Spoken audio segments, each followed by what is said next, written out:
Official introduction, Peter. You can catch his new column, the NFL column, Football Mornings. Football Mornings. I was going to say Football Monday. Morning in America. Yes, Football Morning in America every Monday exclusively. You know who thought of that? NBCSports.com. You did. No, Ann King. Oh, your wife did. Yeah. We were sitting around trying to think of a name for like about 3 weeks after I signed with NBC. Yeah. And every name somebody hated. We thought of 200 names. And one day, Ann King says, hey, isn't the Sunday night thing called Football Night in America? Why don't you call your column Football Morning in America? I like it. And I said to myself, Sam Flood is going to like that name. We're going to get some agreement on that one right there. I think Ann King deserves a little cut of the column. I do too. I think she gets a little cut of the column no matter what. All right, the topic right now in the NFL is what? Oh, look out. We got a spill in aisle 6 here with Peter. We got a spill. The topic, I guess, unfortunately, is Terrell Owens or Le'Veon Bell. Well, let me start with Terrell Owens. Go ahead. Yeah. Do we know what his gripe is? I assume. Look, I'm assuming that it's I got into my third year. And, the way I look at that basically is that 2/3 of the 300 and some odd people who were in the Pro Football Hall of Fame got in after their first year of eligibility. Does that make Harry Carson and Ron Yeri and Lynn Swann and Fran Tarkenton, and does that make them less Hall of Fame deserving? Does that make their bust different? No. This is the silliest controversy in Hall of Fame history. But it's a controversy, so we must address it. But also, this is what he wants. Terrell Owens, if he went there and just said, thank you, I'm grateful, and it's great to join these fellow Hall of Famers, there's no... I was out in Tahoe last week at that golf tournament. I got Aaron Rodgers out there, but I was out having a drink with a bunch of older guys, like people of Peter King's generation. And one of them said to me, does he have any idea how for the rest of his life, he's going to be able to make money off the Hall of Fame? Now, if he disses the Hall of Fame, is he going to be able to make money off the Hall of Fame? And this was a very well-respected person. And so, the Hall of Fame sort of shuffles business Hall of Famers' ways. Are they going to do that with Terrell Owens now? I don't know. That's not the biggest reason or the biggest anything, but it just strikes me that he's cutting off his nose to spite his face, but whatever. Should he have been a first ballot Hall of Famer? I've supported him all along. I didn't think it was some grave injustice because I do think there were some things against him.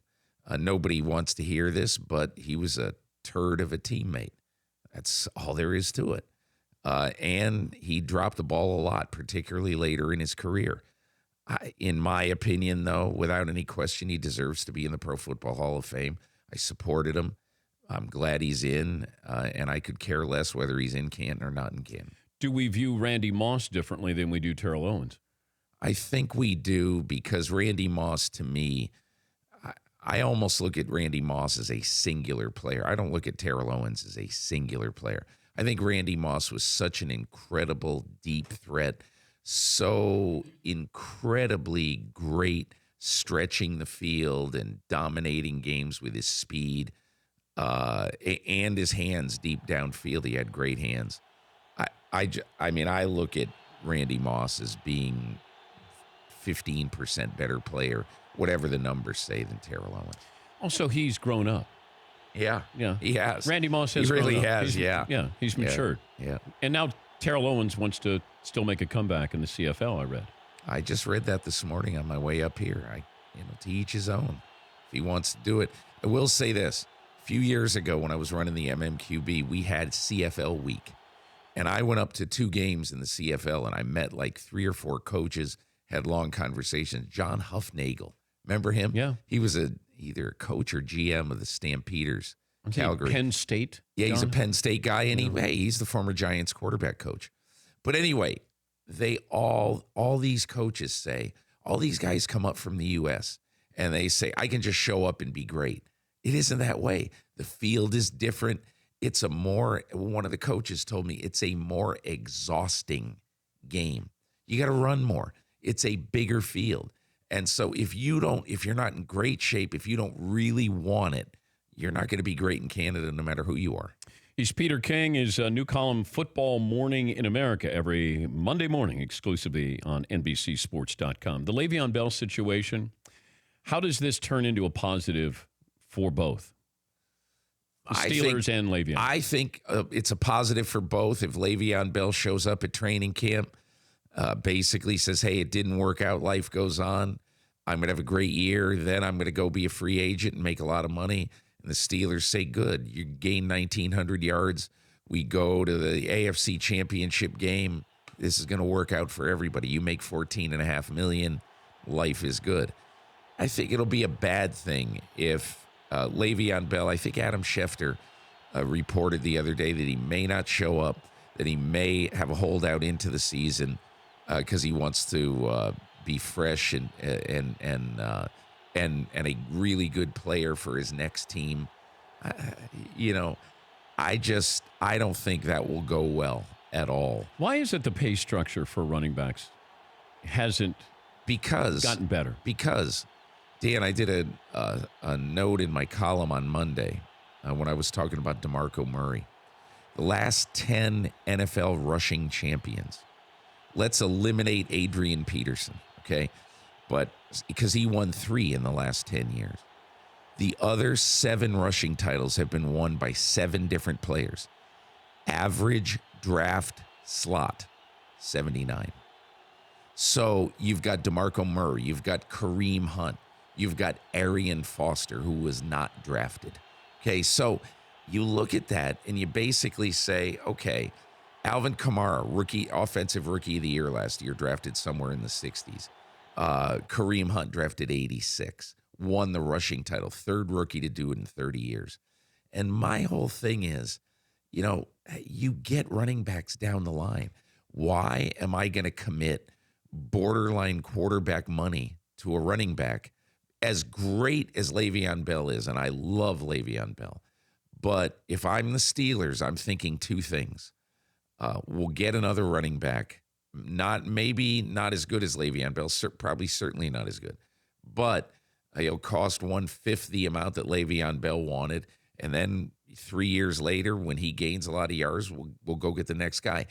And look, I don't mean that running backs are altogether totally interchangeable. But in recent years, running backs have basically become interchangeable. So based off of that, the Giants taking Saquon Barkley. I was never not in favor. I was never a big fan of that, and it might work because if they play their game that way, and I think they want to. Eli Manning's going to be 37 this year. They don't want him throwing 550 passes, I'm sure. I think they would probably want a close to 50-50 run-pass ratio on that team. So we'll see. And they are a different team, a different organization. And Pat Shurmur, Dave Gettleman, they want to have not a good running game, but a great running game. So we'll see if it works. But is it cyclical? Because it feels like the defense is, got not smaller, like it was based on speed now because you had to cover these receivers and get to the quarterback. I just felt like, Jacksonville's saying, hey, we can play great defense, and we got Leonard Fournette. Let's run the football. But are we going to have more of that? It isn't necessarily, I don't look at Jacksonville and say, yep, Leonard Fournette arrived, so they became a great running team. Doug Marrone arrived, and they became a great running team. When Doug Marrone arrived, even if they had T.J. Yeldon and Chris Ivory, they would have done exactly, maybe they would have run it, I don't even know what they ran it, 46% of the, I don't even know. But they would have run it almost the exact same. Okay. So Fournette is great, and he really helps them. He motivates them to run the ball more. But with Doug Marrone, you were going to do that anyway. Speaking of Jacksonville, I had somebody tell me a couple of days ago that Shad Khan's end game is going to be 4 games in Jacksonville, 4 games in London. So 5 years down the road, at max, you're going to have 4 home games in London, 4 in Jacksonville. Would not surprise me at all. My feeling is that the NFL is careening headlong into having a team and maybe eventually more than one in Europe. And I think it could be by 2022. If you think of it this way, Dan, there's going to be a new collective bargaining agreement unless there's a strike in 2021. Part of that collective bargaining agreement is going to be players giving their permission, working out some deal, maybe increased salary for all players who agree to play in London. I don't know. But they're going to reach some deal in 2021 that the players would agree that a team could be relocated, a team or teams. I do not think it's going to be more than 32 teams in the NFL, even if they put a team in London. But I think that is an interesting solution. I don't think the people in Jacksonville would take it well, obviously. And I'm not sure the people in London would take it well either. I just don't. I don't see how people in London are going to say, hey, let's share a franchise with Jacksonville. I'm not saying it's unworkable. It's clunky. The Aaron Rodgers contract situation, you said you spent time with him in Tahoe. I'm sure that came up. Oh, yeah. I wrote about it on Monday. I wrote about it at length. My feeling is that some quarterback, Dan, the problem is Aaron Rodgers is going to make an average of $21 million over the next 2 years. You got Matt Ryan at 30. You got Kirk Cousins at 28. So if you look at the way the quarterback contracts usually work, okay, so Aaron Rodgers will sign a new deal, average of $33 million a year for 6 years, and that's it. He rides off into the sunset, whatever. Well, 2 years after he signs that, he's going to be the 8th highest paid quarterback. And you say, oh, my God, there won't be 8 players making more than $33 million. It's monopoly money. It doesn't matter what the number is. People will spend to the cap. They're going to pay the quarterback 16, 17% of the cap, and they'll do that. Aaron Rodgers, when I talked to him about this, you could tell he was intrigued. And he just doesn't want to give anything away right now. But I believe Aaron Rodgers and his agent David Dunn want to be the first ones to basically say we want to tie annual salary increases to the salary cap, to the increase in the salary cap. And we'll see if that works. I know the owners definitely don't want to do that, obviously. Yeah. But the most interesting thing was, Dan, when I sat with Aaron Rodgers, he's a different Aaron Rodgers. And I'm not saying that I'm not close to Aaron Rodgers at all, okay? But he was different. I'll tell you what I mean. This is weird. He went to see the Dalai Lama in April, and he spent an hour and a half with the Dalai Lama. And all I can say is I walked out of there and somebody said, hey, how was Rodgers? And I said, this sounds weird. He was Zen. He really was. Did the Dalai Lama know who Aaron Rodgers was? I asked him that. He goes, no, I don't think so. But he brought him a football and a Packers cap. And the Dalai Lama put it on his Facebook page. How great is that? That was fantastic. But Rodgers was just so, he was just peaceful. And that's why, and look, he realizes, because my whole theory about Aaron Rodgers, he turns 35 this year. I said, my whole theory is you're not going to be like Brady. You're not going to be like Breeze. You don't want to play to your 45. And he acknowledged that to me. He said, I'd like to play till I'm 40, but play the way I'm playing now, to have the kind of athleticism, to be able to move around in the pocket the way I do now. I don't want to be a broken down guy at age 40. So I think if he could play that way up to age 40, that would give him 6 more seasons in the NFL. Then he'd walk into the sunset. But isn't it interesting that we look at Tom Brady and say it's best quarterback of all time, but the best quarterback is Aaron Rodgers, right? Well, by if you look at I think you just had a Donald Trump blackout moment in here. If you look at the way the system really works and not only stats, I think you would say, okay, Aaron Rodgers has the highest quarterback rating of all. I mean, he's got an 11-point higher quarterback rating than Joe Montana in history. He's like 6 points higher than Brady, and so, but then again, he doesn't have 8 Super Bowls. Yeah. So, who knows who's the best quarterback of all time? There's different metrics. Why is it we hold it against LeBron that he lost all those NBA finals, but we don't hold it against Brady that he lost those Super Bowls? Well, because I think because Brady's won 5. I think because and Chris Russo, we get in this argument all the time. He thinks you got to say Montana's the best because he never lost a Super Bowl. I said, and I've always thought this way. Ask Joe Montana if he'd rather be 5-3 in Super Bowls or 4-0 in Super Bowls. Paulie, and I bet he'd rather be 5-3. Didn't we ask Joe Montana that? Did you? What did he say? He said, I talked about Brady's losses, and he goes, I don't know what that feeling's like. I never lost one. Yeah. So it doesn't sound like Joe.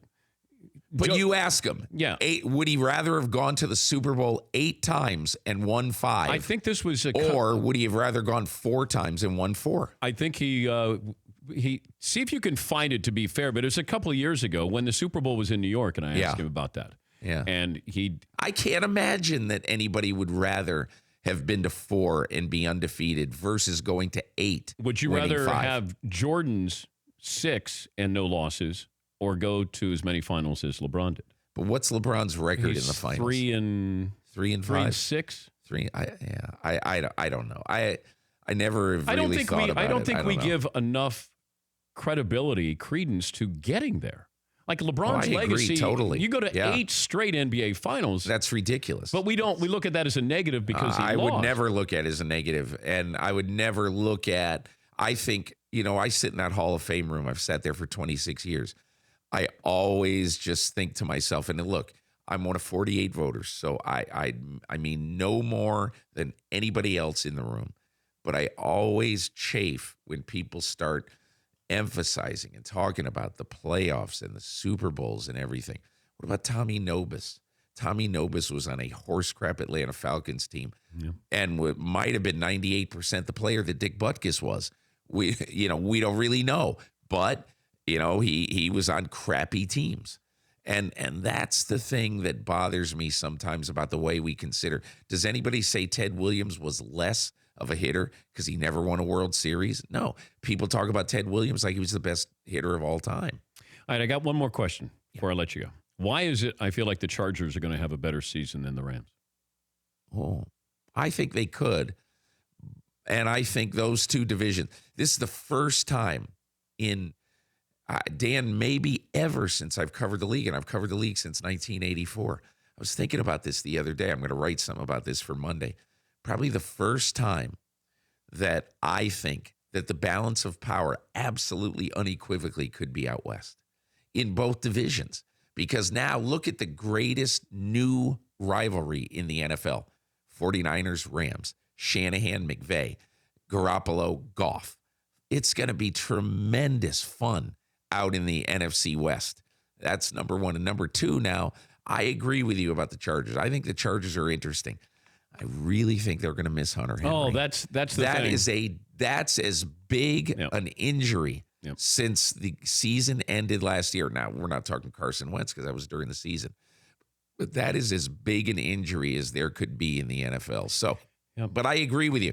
And getting Williams back, the receiver, having a great wide receiver core, having a great running back, having a good, not great offensive line.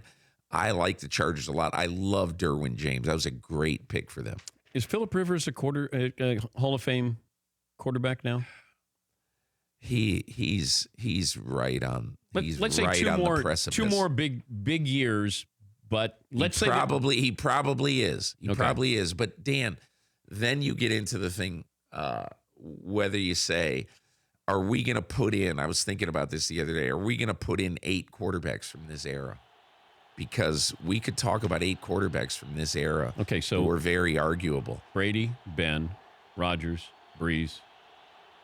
Is Stafford a Hall of Famer? No, he's got to do a lot more. But I'm talking about all of the guys who are playing right now. So what I'm talking about is I don't know which one of the, let's say, Garoppolo type. I look at Garoppolo right now, and obviously somebody might say, hey, you got to draw a line of demarcation. He's the next generation. And maybe you would say that, but I'm saying that in 2016, 17, 18, 19, this era of football, there could be 8 quarterbacks because the passing game is so great and so dominant and so unstoppable. What do you do with Eli Manning? What do you do? He's a Hall of Famer. Well, okay. So, and what do you do? You probably don't put Tony Romo in, but no. Russell Wilson, I do. Yeah, Russell Wilson. So you've got all of these guys. You got a lot of potential Hall of Famers. He's Peter King. His new column. It's Football Morning in America every Monday morning. Thanks to his wife, Ann King, NBCSports.com. Is she your ghostwriter? Yes, she is. She sits there every Monday night. I sit there having a glass of Cabernet, and she does it all. Oh, man. Pete, you work hard on that column, man. Yeah, thanks, Dan. Work hard on that column. Congrats with your success. For more Dan Patrick Show, tune to Audience Channel 239 on DirecTV or download the Dan Patrick Show app.